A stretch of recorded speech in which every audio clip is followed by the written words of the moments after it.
Let's start a new chapter, chapter 3, valuing annuities. So basically, in the first two chapters, we studied the time value of money and how to calculate the present value and the future value of annuities. In particular, all the annuities we studied in chapter 2 have equal payments. In this chapter, we continue the same study of chapter 2, but we're going to focus on annuities that have varying payments. So that is the outline at the highest level for this chapter. So in particular, what do I mean by equal payments and varying payments? So basically, this is what we pretty much studied before. Here I give you an example, annuity immediate with 10 payments. Each payment is of $100. So all 10 payments have the same size. So the equal payments. But in this chapter, things could change, okay? The amount of payments could change, could vary from time to time. Here I have an example. We have an annuity with payments $100 at time 1, $200 at time 2, and so on.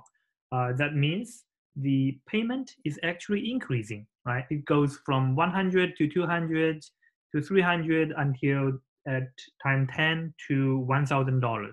So that is what we refer to as varying annuities. The goal of this chapter is to repeat the computation of present value and accumulated value. Sometimes I also call it future value. So AV and FV are the same thing. So we want to calculate the PV and AV of those varying annuities. They are obviously more challenging, but we will see the principal ideas are the same as those we applied before in chapter 2. So the first one we study is called increasing annuity immediate. The definition is rather trivial, right? So here we consider an annuity immediate, meaning the payments are made at the end of each year. That is the definition of annuity immediate. But now the payments are increasing. So that's why we call those annuities increasing annuity immediate. So the definition is a little bit boring. We start with a particular case. I call it default case. We are particularly interested in the case where the payments are given as follows.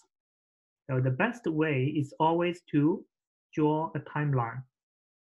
Because we consider annuity immediate, so the first payment will be made at the end of 1 year. So the first payment is $1 is here. The second payment is the end of year 2. And now it's no longer $1, it becomes $2. Okay, the amount is increasing. Okay, and so on until the end of n years, which has a payment of n dollars. So as you can see, the amount of payment equals the time value, right? The $1 at the end of time 1, $2 at the end of time 2, etc. So that's why we call this the default case. Obviously, you can change the unit amount to be anything you want. We can have $100 at time 1, $200 at time 2, goes on, and 100 times n dollars at time n.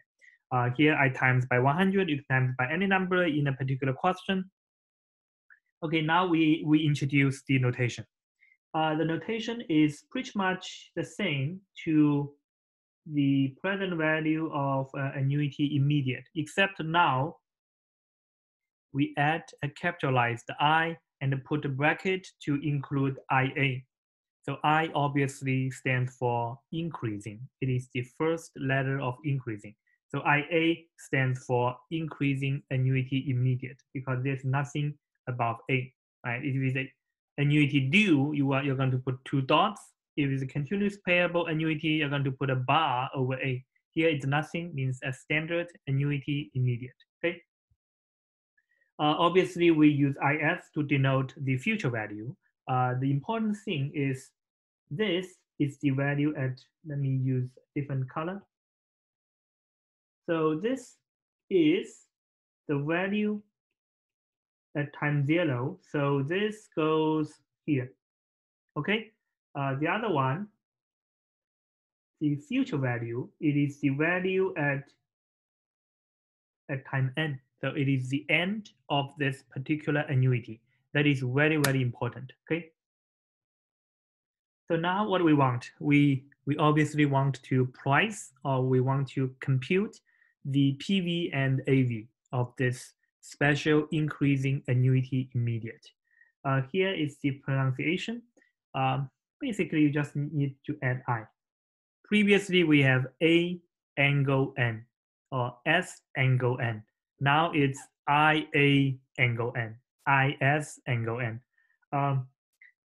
It's also common to see this notation. Okay, sometimes people will abbreviate the interest rate I. Okay, sometimes you don't have to write it down. In my notations, I tend to write I all the time, even though in most cases this does not cause any confusion to not write I, because usually I is unique, right? So that's why from time to time you may see textbook or other reference books use this notation without specifying I. But of course, putting I always is correct. Okay, the next important thing is to study it. Okay, I always recommend you to write down this summation term. Okay, if you have never written down the summation like this, I would actually suggest you again to try and try to downplay the importance of formula. Technically speaking, we don't have formulas. But on the other hand, if you really try to memorize formulas, they are, I don't know, 40, 50, or even 100 formulas of this course. That I don't think you will ever be able to memorize them. The only formula, if you ever call, would be the summation formula for a geometric series, which we already proved. And the proof itself, it's rather simple, right? So, Frederick Gauss could prove that when he was 80 years old. So I don't think it's something complicated to prove. Now let's study why this is the case, okay? So let me draw the timeline one more time. So on top is the payment. Okay, so obviously I want to discount everything back to time 0. So the first one will be 1 times the 1-year discount factor, which is V. So you can see this is the first term. Okay, then the second payment is $2, and now it's sitting at time 2. I need to discount back to 0. So I need to discount back by 2 years. So I raise the power to 2. So this is the second term. And then I have the third term here, $3 is here, and the last term there. So this is a summation, okay, with n terms. But this is not arithmetic. This is not geometric, right? It's somehow like in between, because if you look at the numbers like 1, 2, 3, 4, all the way to n, it looks like arithmetic.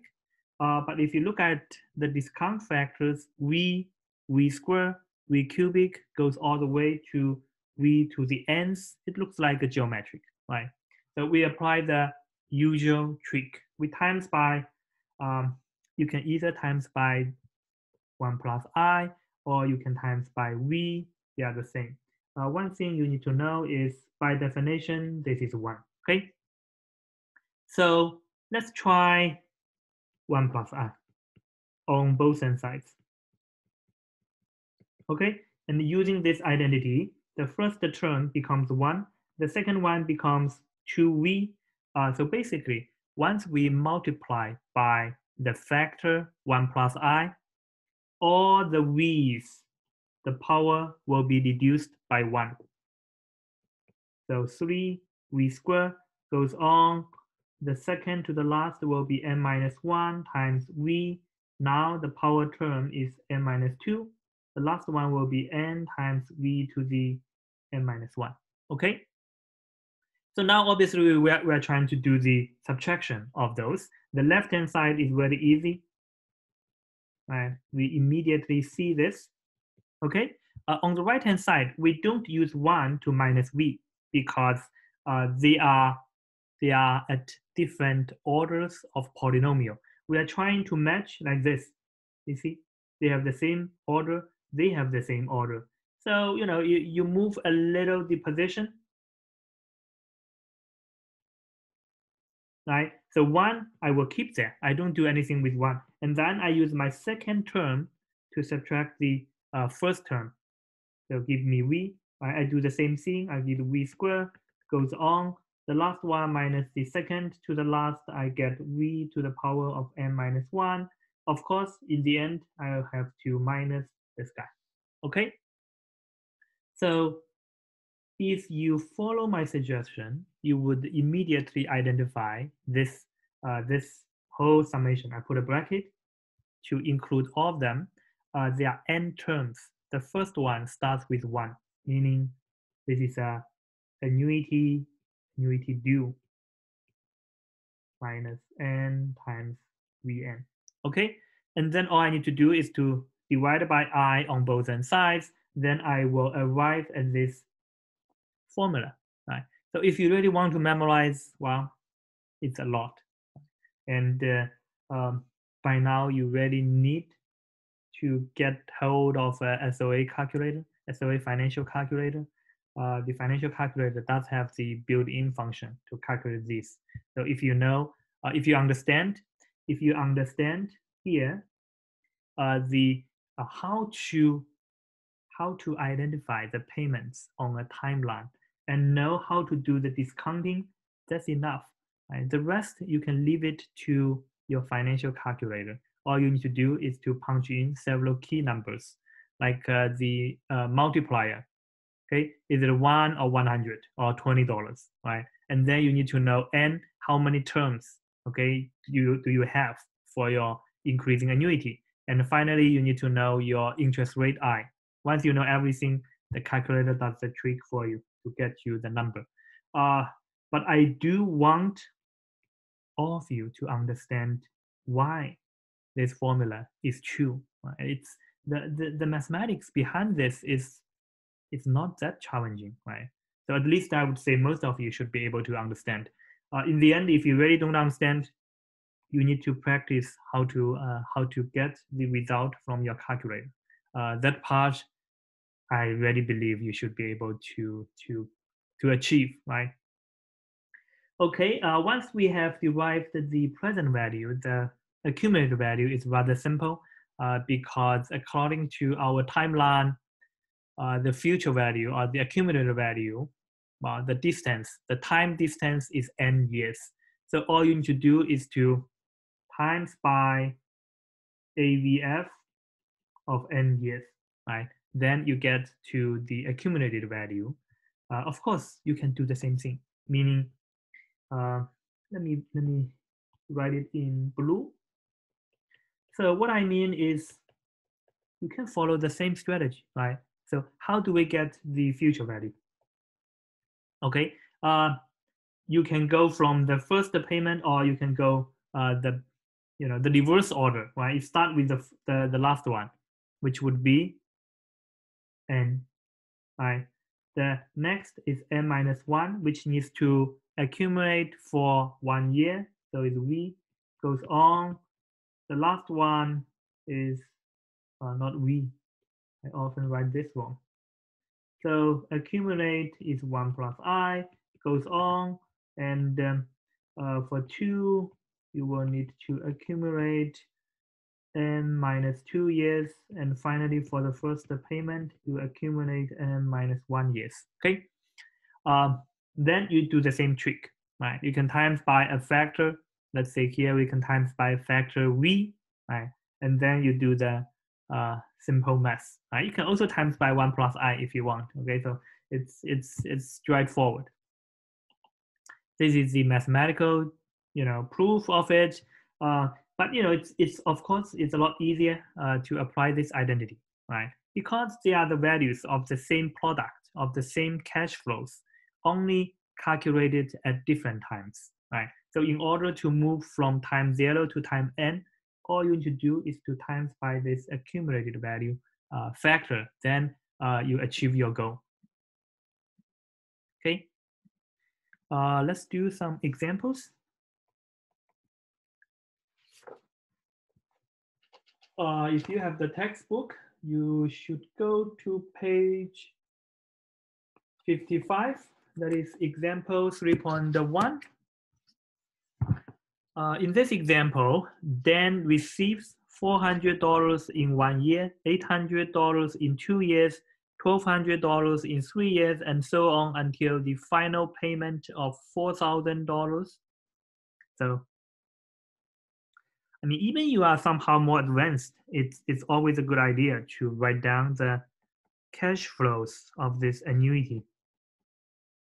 Right. The third one is $1,200 until I know the last payment. But the question doesn't tell me the number of years. But this should be very easy, right? So the first one is 400. The second one is 800. 800 is 400 times 1. The third one is 400 times 3. The last one is $4,000, meaning it is at the end of year 10, right? The interest rate, effective interest rate is 6%. Determine the present value. Well, you can directly apply the formula, right? So you can directly know what we are trying to do is we want to get 400 of this increasing annuity immediate for 10 years at the interest rate of 6%. This is the notation. So this is easy calculation. I leave that part to you. What's more important is the next one. Okay, the next one is we can later on generalize, but let me read the question to you. Determine an expression for the present value at time 0. So we want to know the present value at time 0 of payments, $55 at time 1, $60 at time 2, $65 at time 3, and so on until the last payment at time 20 years. In this question, we know the final time, but we don't know the amount of the last payment, right? We can do the same thing. So from here, what we can see is the increment is $5, right? The first payment is 55. The next one is 60. It goes up by $5, right? The third payment is $5 more than the second. So this is a arithmetic series, right? So if we let X to be the payment at the year end, this will be the first one plus the difference, right? Times n minus 1. Right? It's easy to check. This is indeed the case. If you plug in the first one, it would be 55 plus 5 times 0, 55. The next one is 55 plus 5 times 2 minus 1, so it's 60. So when you do the last one, it is 20 minus 1, or you can do 20 times 5 is 100. 100 minus 5 is 95. 95 plus 55 is 150. Okay, but there is a huge difference, okay, between 3.1 and 3.2, right? Because in 3.1 we can, let me get the blue color. So this is the payments would be, you can factor out $400, right? After you factor out, it becomes 1, 2, 3, goes on to 10, right? That is exactly the setup of IA.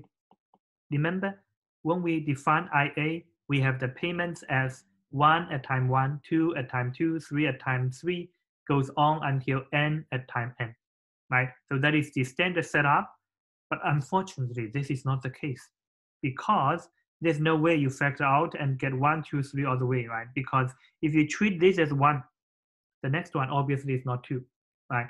So we need to decompose. Okay, there are many ways to understand.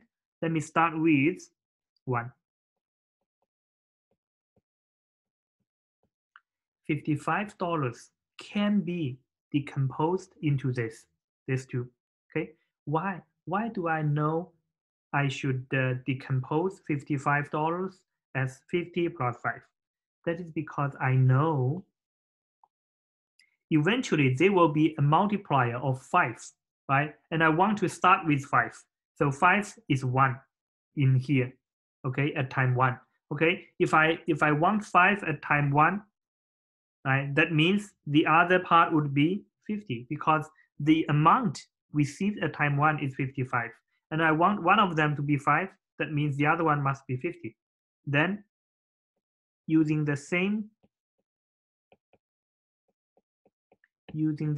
idea, right? By now you probably know what I'm trying to do, right? Because what is 10? 10 is 5 times 2. 15 is 5 times 3. This is 5 times 20, right? So we successfully decompose an annuity into 2 annuities. So let's use different colors to.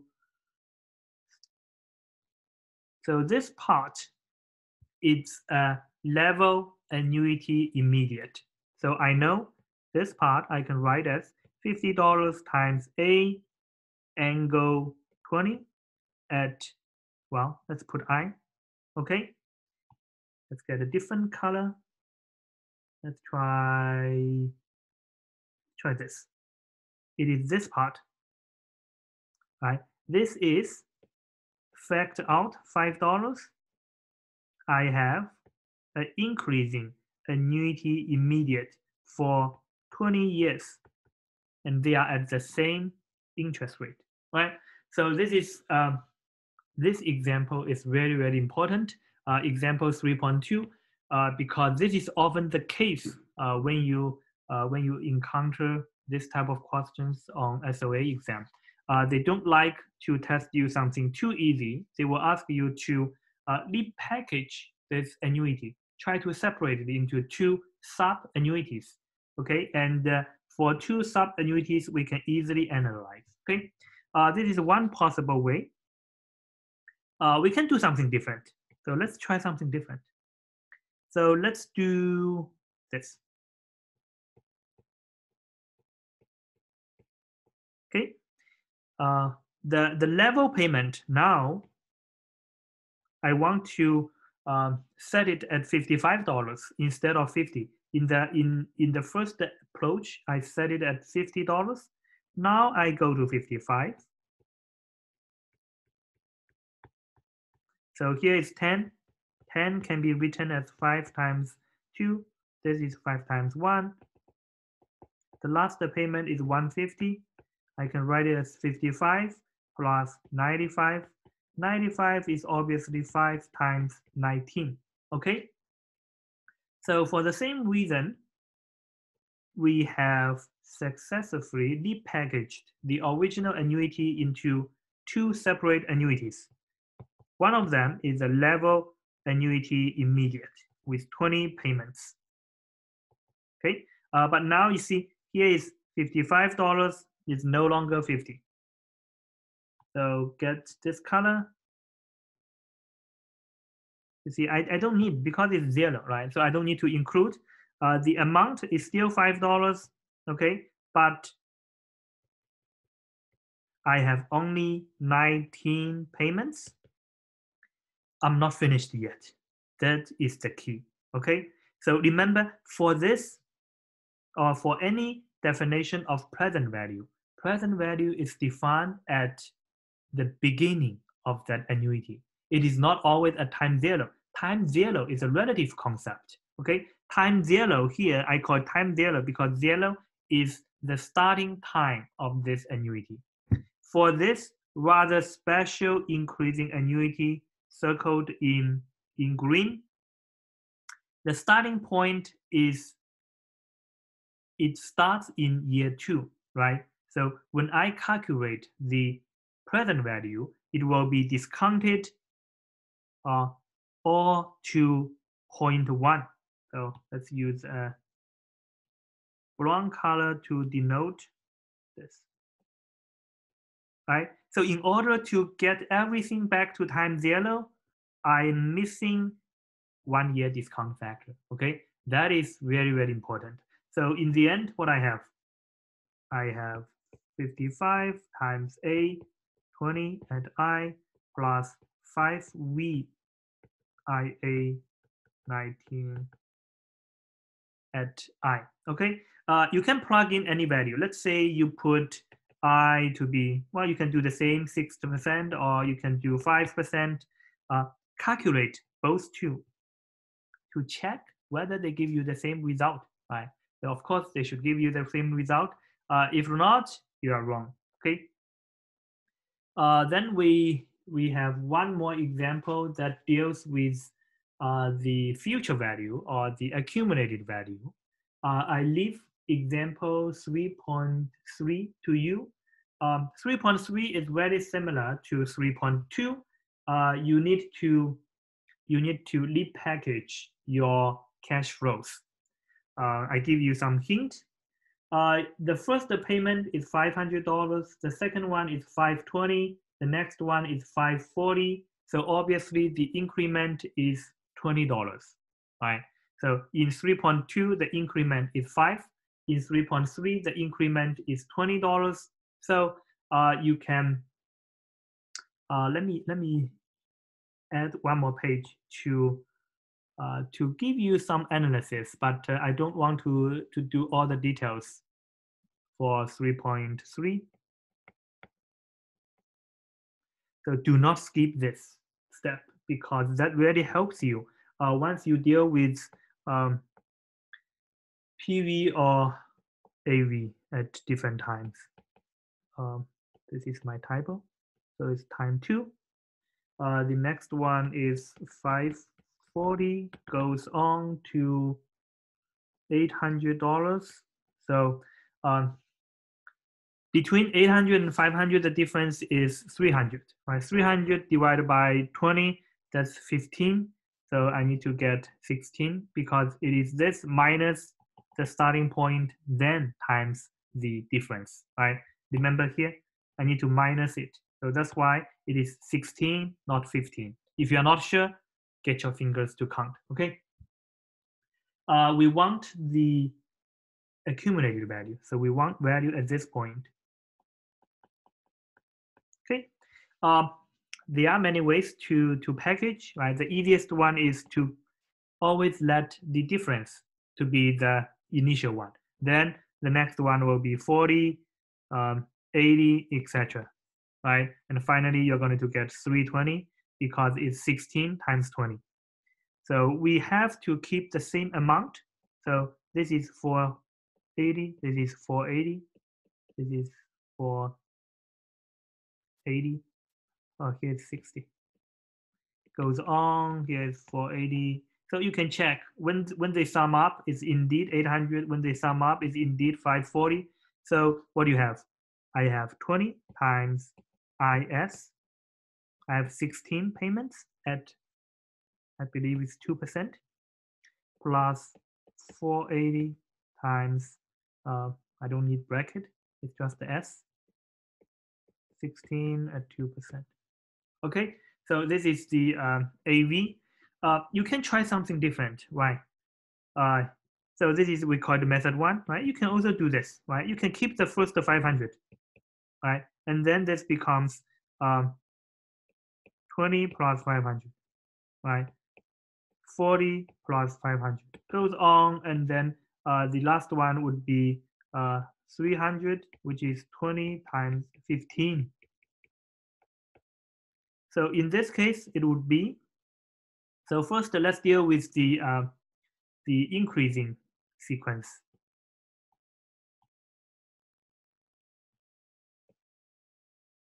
Right, so this is at time 2, time 3 goes all the way to time 16. So when we apply this, This goes all the way to the end of your annuity. The end of your annuity is exactly time 16 years. And the time 16 is the time point we want. So there's nothing you need to do once you write down this notation, but keep in mind, now it's 15, previously it's 16. So that is the difference. So for the 500 level annuity immediate, I still have 16 payments. Finish this calculation, right? So that part is relatively easy. Okay. Finally, we have increasing perpetuity immediate. So the difference between annuity and perpetuity is n goes to infinity. When n goes to infinity, annuity becomes a perpetuity. That means all you need to do is to write down, for instance, I write down the annuity, that is 1 minus Vn divided by the discount. Discount will be I divided by 1 plus I minus V times N. So it's N times V to the nth divided by I. Okay, so now I want N to go to infinity. So obviously from calculus, we know when N goes to infinity, Vn is 0. Okay, and another thing, somehow slightly more complicated is this part. This is also 0. That is because power function goes much faster. So it's the dominating one. Because here technically we have infinity times 0. We don't know what it is. But for this particular case, we know it's 0. So when we take n to infinity, we get 1 divided by it. So let's flip it up. 1 plus I divided by I minus 0. I don't write divided by I. So it's 1 plus I divided by I squared. Okay, so that is the formula down here. That is the present value of an increasing perpetuity immediate. You can also write down the definition, right? The first payment is 1, discount by 1 year. The second one is 2, discount by 2 years. Except now you do not end. It goes on forever. So the summation would be n from 1 to infinity. And here's n times v to the nth. Okay, here is to infinity. Let's use a different index. Let's call it j. J times v to the j's. Okay, previously you end at n.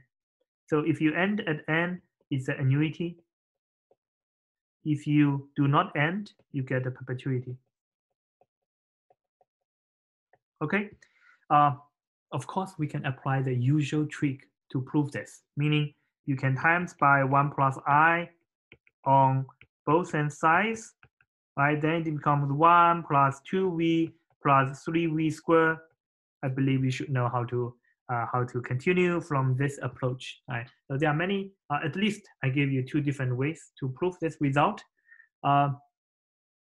You wouldn't see this notation. That's because once you have a perpetuity, there is no end.